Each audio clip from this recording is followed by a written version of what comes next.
Assalamualaikum warahmatullahi wabarakatuh. Baik, di sini saya akan menjelaskan untuk bagian yang kelima atau bagian yang terakhir. Di mana di sini nanti saya akan menjelaskan tentang tindak lanjut dari unit-unit penunjang, yaitu laboratorium, kemudian radiologi, dan juga depo farmasi.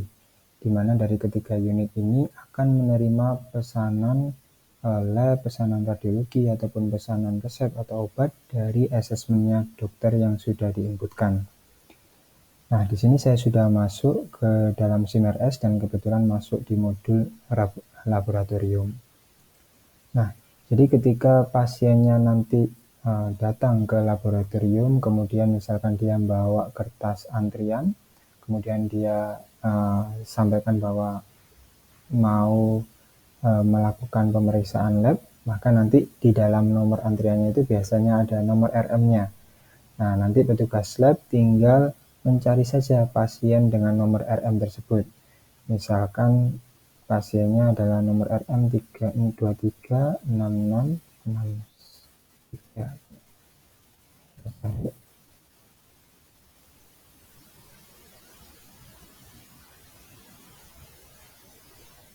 Oke.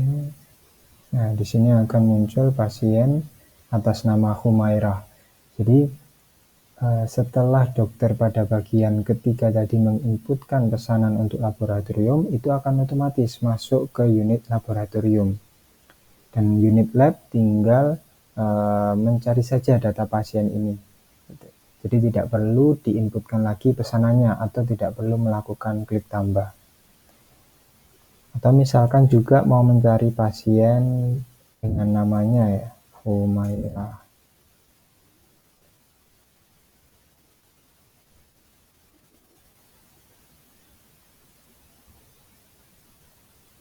Oke, kita tunggu. Nah, ini juga sama, ini akan muncul pasien seperti ini. Jadi dari poli kandungan, Dr. Trianggono. Jadi yang menginputkan atau yang memesan tadi adalah dari Dr. Trianggononya langsung. Nah, seperti biasa, mungkin dari lab sudah familiar ya, karena di sini sudah ada pesanannya, tinggal klik edit. Kemudian dari lab bisa mengetahui sebenarnya pemeriksaan apa saja yang diinginkan oleh dokter. Jadi di sini ada darah lengkap sama glukosa darah acak. Nah, nanti ketika pasiennya ini mau diambil darah, ini bisa diinputkan sampai masuknya itu jam berapa. Jadi misalkan di sini saya pilih tanggal 2 September jam 13.08 misalkan. Oke, kemudian di sini saya lengkapi dokter konsultannya siapa.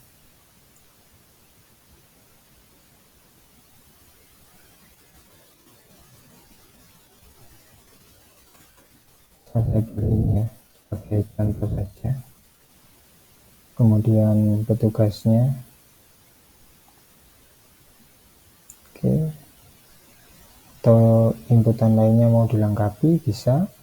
Nah, kalau sudah nanti tinggal disimpan saja. Jadi petugas pendaftaran petugas laboratorium hanya melengkapi sampel masuk, kemudian mengisi konsultan dan petugasnya. Kemudian ini disimpan. Oke, seperti ini. Nah, nanti bila pasien ini sudah diambil sampel darahnya, kemudian diinputkan hasilnya, maka ya seperti biasa tinggal diinputkan saja hasilnya. Misalkan di sini, ini mohon maaf ya untuk mempercepat, saya coba isi terserah saja.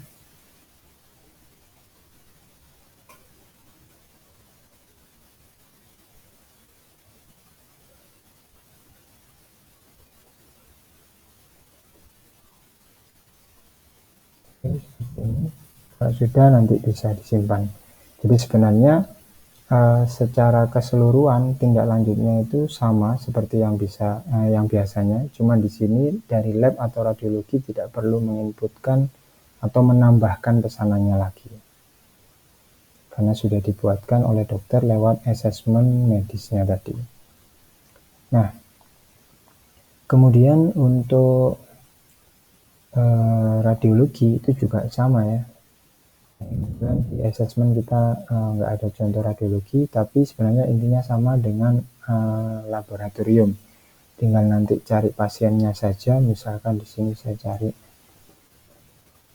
ini sebagai contoh aja ya.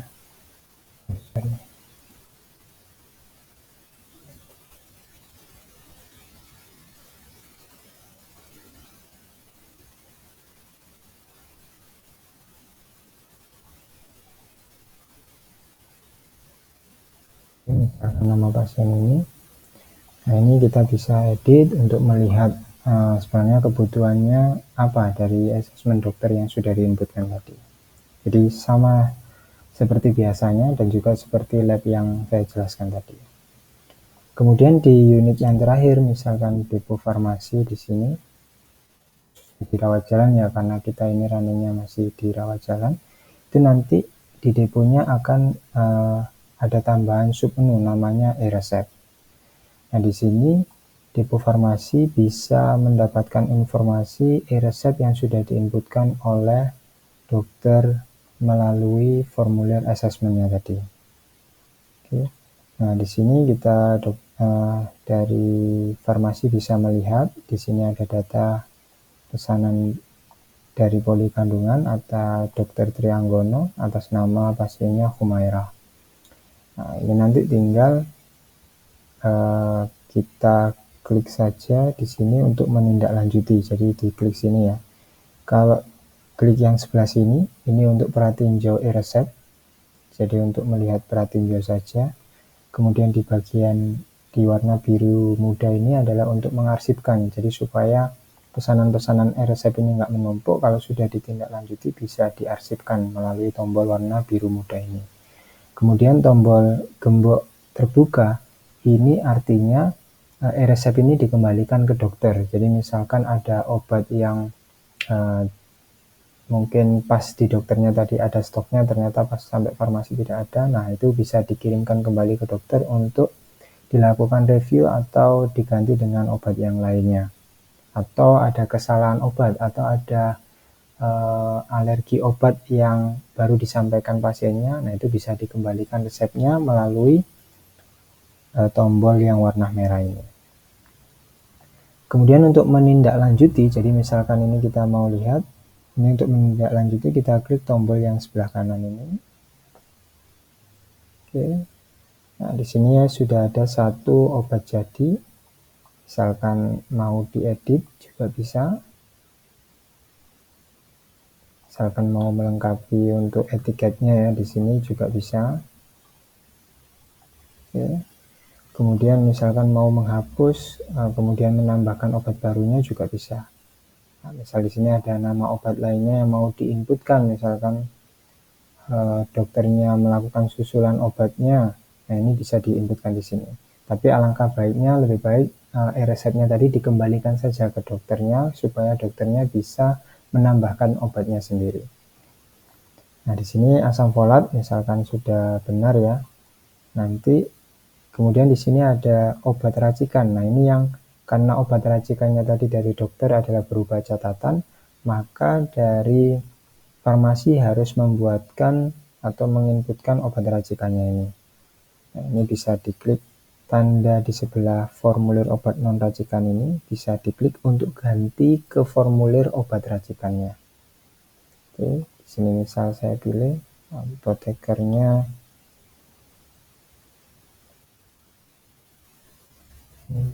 Cina, kemudian jenis racikannya apa, misalkan di sini dalam kapsul gini ya. Nah, di sini bisa mengisikan untuk etiket racikannya tadi 3 kali sehari, takaran pakainya misal satu tablet, keterangan tambahnya nggak ada, pemakaian sebelum makan, pagi, siang, malam. Kemudian ini adalah racikan yang harus kita buat, jadi bahannya bisa dimasukkan di sini, misalkan vitamin ya, vitamin Oke, misalkan vitamin B6 kita kasih 20 tadi. Kemudian ada vitamin C,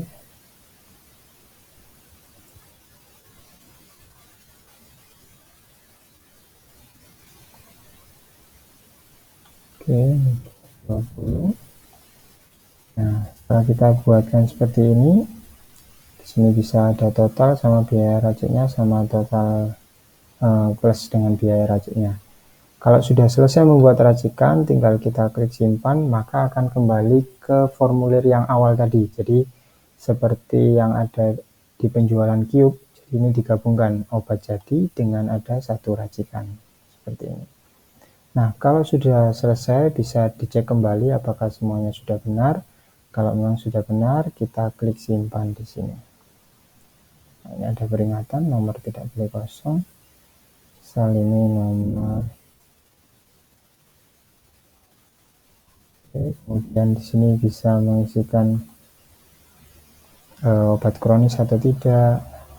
Misalkan ini BPJS, ini tidak kronis.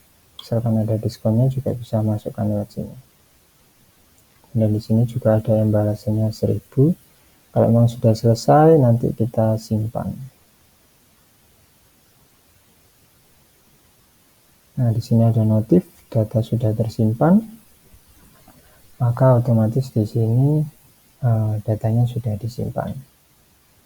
Oke, dan kita bisa melihat di bagian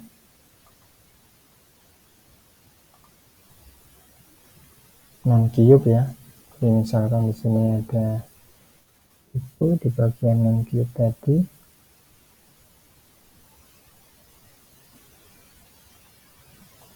Nah, di sini adalah resep yang sudah kita buat dari formulir e-resepnya tadi. Jadi akan otomatis muncul juga ketika setelah simpan akan otomatis masuk ke penjualan obat. Jadi seakan-akan e-resep tadi itu belum menjadi penjualan karena masih pesanan. Nah, nanti e-resepnya kalau sudah ditindaklanjuti akan otomatis masuk ke penjualan resep Cube seperti ini. Nah, itu adalah panduan untuk bagian kelima ini. Jadi tindak lanjut dari unit penunjang seperti laboratorium, radiologi, dan juga depo farmasi. Sehingga bisa dicoba untuk otak-atik datanya. Semoga diberikan kelancaran. Terima kasih. Wassalamualaikum warahmatullahi wabarakatuh.